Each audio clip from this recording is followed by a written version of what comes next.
Hello sir, good afternoon. बोलिए विष्णु। हाँ sir, मैं बहुत टाइम से ट्राई कर रहा था आपसे इंस्टाग्राम पे बात करने का, इधर भी नहीं हो पा रहा था। अच्छा, तो बताइए। स्लॉट तब मिल गया। सर हम्म, एक्चुअली मेरा फाइनल का ग्रुप वन क्लियर हो गया है जुलाई अटेम्प्ट में। हम्म, और नवंबर में मैंने अप्रोच किया था सेकंड ग्रुप। बट हम्म, मैं कुछ ट्यूशंस वगैरह नहीं हो पाया था, तो बहुत शॉर्ट टाइम भी टाइम था, कुछ थोड़ा सा बिजी भी चल रहे थे उस टाइम पे, कुछ थोड़ा सा घर पे दिक्कत है। तो हम इकोनॉमिक लॉ के लिए टारगेट किए थे कि ये एग्जाम हो जाएगा तो अगले अटेम्प्ट में मैनेज कर लेंगे। बट हम्म, अनफॉर्चुनेटली नहीं हो पाया, 55 56 आया उसमें। But hmm, sir, one thing अच्छा हुआ कि मतलब जैसे मेरा कॉस्टिंग डीटी वगैरह कुछ भी नहीं करा हुआ था, इवन ट्यूशंस भी नहीं करा हुआ था, प्रिपरेशन नहीं था। फिर भी सब्जेक्ट वाइज हम सब में पास हुए। और टोटल 183 184 मार्क्स आया। तो उस टाइम पे थोड़ा सा लग गया कि 10 15 दिन भी पढ़ लेते तो शायद मैनेज हो जाता चीज़। बट अभी हम आपसे क्लास कर रहे हैं, फास्ट ट्रैक लिए हैं हम इस अटेम्प्ट के लिए। तो चीज़ तो सर जा रहा है, विद द क्लास हम साथ साथ करते जा रहे हैं सम्स वगैरह। मतलब मेरे को ये चीज़ है कि सर कॉस्टिंग जैसा पेपर में 70 80 का टारगेट हम अप्रोच कर सकते हैं क्या?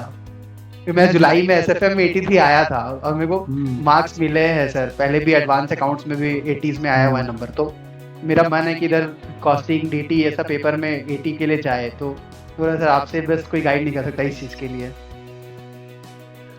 देखो, कॉस्टिंग में 80 लाने का पहला मंत्र है कि आपको पूरा सिलेबस पढ़ना है। ओके। वो फास्ट ट्रैक आप लेके चल रहे हो, उसके भरोसे नहीं होता वो। ओके। फ्रैंकली आपको बता रहा हूँ। अच्छा। तो फास्ट ट्रैक से अगर 80 आ गया तो मतलब तो पूरा दिन नहीं फिर वही करेगा। हाँ वो तो तो सर, लेकिन पहला मतलब फाउंडेशनल, टाइम। हाँ जो भी है तो टाइम है तो आपको समझना पड़ेगा। फास्ट ट्रैक इज जुगाड़, it can't be something like कि आपका जो बेस जितना बनना चाहिए वो फास्ट ट्रैक बना दे। तो ये सच्चाई है, इसको एक्सेप्ट करो।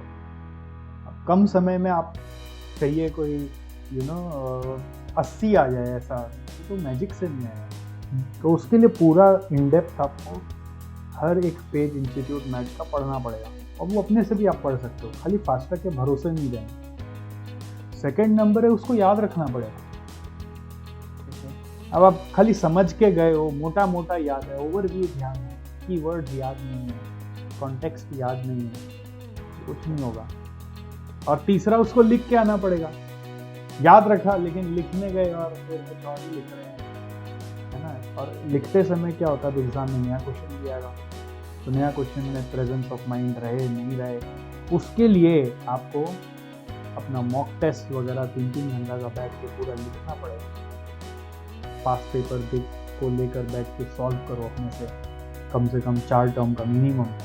2 3 और मॉक टेस्ट दोगे तो आपको क्लैरिटी आएगा कि मेरा 100 में कितना मार्क्स आ रहा है। खुद से खुद को पहले मार्क्स देकर अपने आप को टेस्ट करोगे। जब आप ये 3 स्टेप पूरा करोगे तो आप देखोगे कि आपका भी मार्क्स आ रहा है, क्योंकि पास्ट में ऐसे ही जिन स्टूडेंट का 80+ आया है उन लोगों ने यही किया है, कोई अलग से हट के कुछ नहीं किया होता। ओके। और सर जैसे अपने आजकल बहुत ट्रेंड चला हुआ है एबीसी एनालिसिस वगैरह का, यूट्यूब में हम देखते हैं सभी टीचर्स लगभग, कोई भी स्टूडेंट भी है आजकल वो लोग एबीसी एनालिसिस कर रहे हैं। तो ये चीज़ क्या वर्क करता है सर सीरियसली? आपका आत्मा से क्या आवाज आता है? मेरा मेरा सर, मेरा पर्सनली यही चीज़ है कि सीए फाइनल में जितना, सीए में जितना एक्सपीरियंस है अभी तक का, समझ में यही आया है कि इंस्टीट्यूट कोई भी चैप्टर वाइज स्पेसिफिकली मार्क्स नहीं देता। वो कभी मन होगा तो किसी ऐसा चैप्टर से मार्क्स आ जाएगा कि वो एक्सपेक्टेशन ही नहीं है, तो वहाँ पे वो सब धरा का धरा रह जाता है, कोई भी एनालिसिस।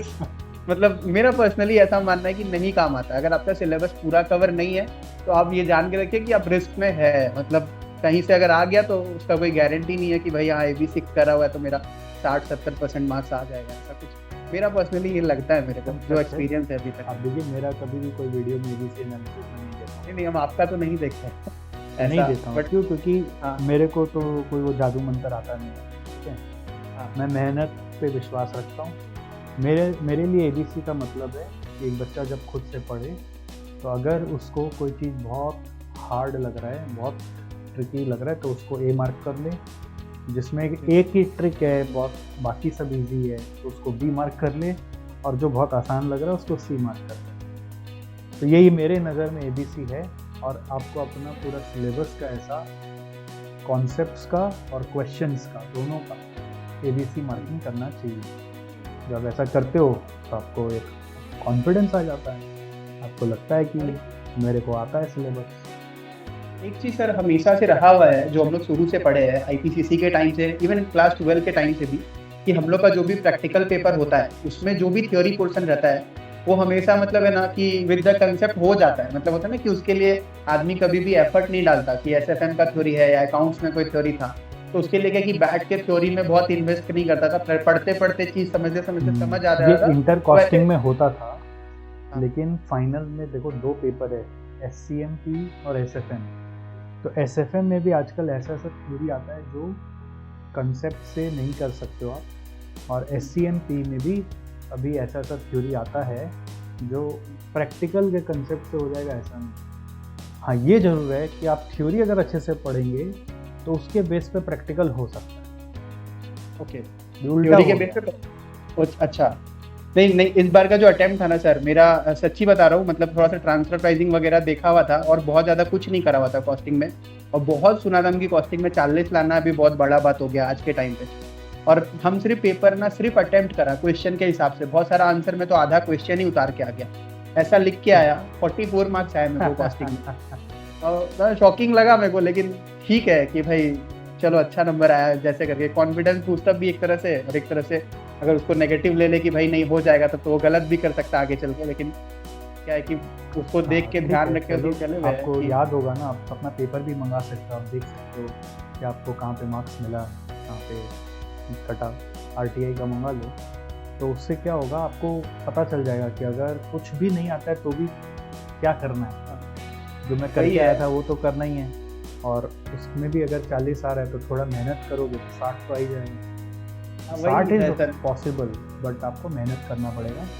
पूरा सिलेबस को पढ़ो, फिर भी छोड़ो नहीं, खाली कंसेप्ट पे मत जाओ। ऐसा ही करें ना कि ग्रुप में ना 2 पेपर को हम हमेशा टारगेट किए है कि ये 2 पेपर मेरे को 120 देगा, चाहे वो 60-60 दे, चाहे वो 70-50 दे। मेरा हमेशा अप्रोच ऐसा रहता है, और बाकी 2 पेपर से हम 80 का जुगाड़ मैनेज कर लेंगे। इस ऐसे 200 का इक्वेशन, मतलब मेरा जो प्रिपरेशन रहता है स्ट्रैटेजी, हम ऐसे ही हमेशा से करें। ग्रुप 1 में हम एफआर और एसएफएम को टारगेट करे थे, तो दोनों मिला के मेरे को 145 के आसपास कुछ आ गया था दोनों मिला के, और फिर उसके बाद इधर 80-90 नंबर आया था, टोटल 235-36 नंबर आ गया था। ग्रुप 1 में भी ऐसे आईपीसीसी में भी ऐसे ही मैनेज किए। अभी हम ग्रुप 2 के लिए सोच रहे थे कि हम कॉस्टिंग को वो अपना 60 वाला पेपर माने नहीं माने, ये कॉन्फिडेंस नहीं आ रहा है। एक तो मेरा चलिए इलेक्टिव पेपर बहुत लोग बोलते हैं आ जाता है, बट पता नहीं मेरे को थोड़ा सा इलेक्टिव पेपर में डर लगता है। क्या है कि वो ना ट्रिकी चीज़ है, हुआ तो भाई 70-80 भी आ जाएगा, और कभी कभी ऐसा हुआ कि अगर अलग ही चीज़ आ गया तो 50-45, हम उसमें श्योर नहीं हो सकते कि भाई मेरा ये 60 वाला चीज़ है, क्योंकि कोई भी स्टूडेंट है हम देखते 10 दिन से ज़्यादा टाइम देना नहीं चाहता, वो सच में पॉसिबल भी नहीं है देना उसके लिए, इलेक्टिव पेपर के लिए। और देख के भी हम श्योर नहीं हो सकते कि भाई मेरा 70-80 उसमें आ जाएगा। आने वाला रहा तो 80 भी आ जाएगा, वो तो आता ही है लोगों का, लेकिन ग्रुप 2 में सजेशन ये रहेगा कि आप वैसा 60 और 40 वाला की क्वेश्चन में नहीं जाके सब में 50 बेयर मिनिमम का तैयारी करिए। अच्छा है ना, क्योंकि आईडीटी में थोड़ा आ सकता है कि वो स्ट्रेट फॉरवर्ड है बाकी सबके कंपैरिजन में, तो ये बाकी मतलब आईडीटी में आप 60 पार सोच सकते हैं, बट बाकी में कम से कम 50 वाला इक्वेशन मतलब। हाँ, और कॉस्टिंग में अगर याद करने का शक्ति है तो कॉस्टिंग में 60 भी आ जाएगा, तो बड़ा बात है, याद करना पड़ेगा आपको पॉइंट्स। तो मतलब अपना जो सेवियर है और दिव्य जड़ी बूटी है, बस ये दोनों को बहुत अच्छा से अगर कर ले, जैसे सेवियर में हम देखें इंस्टीट्यूट का बुक से जब हम मिला रहे थे तो सेवियर लगभग कवर करता है सारा चीज़, लेकिन डिफरेंस क्या है कि सेवियर में थोड़ा सा क्या है कि वो थोड़ा मतलब समराइज वे में है कंपेयर टू आईसीआई। तो मेरे को लगा कि सेवियर पढ़ के भी चीज़ समझ में आ रहा है, मतलब जरूरी नहीं है वो लैंग्वेज इंस्टीट्यूट का ही पूरा लिखना। तो अगर हम सेवियर और खाली लैंग्वेज जरूरी नहीं है, पॉइंट्स। हाँ, तो पॉइंट्स तो कवर है ही सर, सेवियर में पॉइंट्स तो है ही पूरा अपना, तो वो पॉइंट्स अगर सेवियर हम कर ले और डीजे भी बहुत अच्छे से कर ले तो मतलब इट विल बी ओके ना फॉर गोइंग 60 नंबर के आसपास।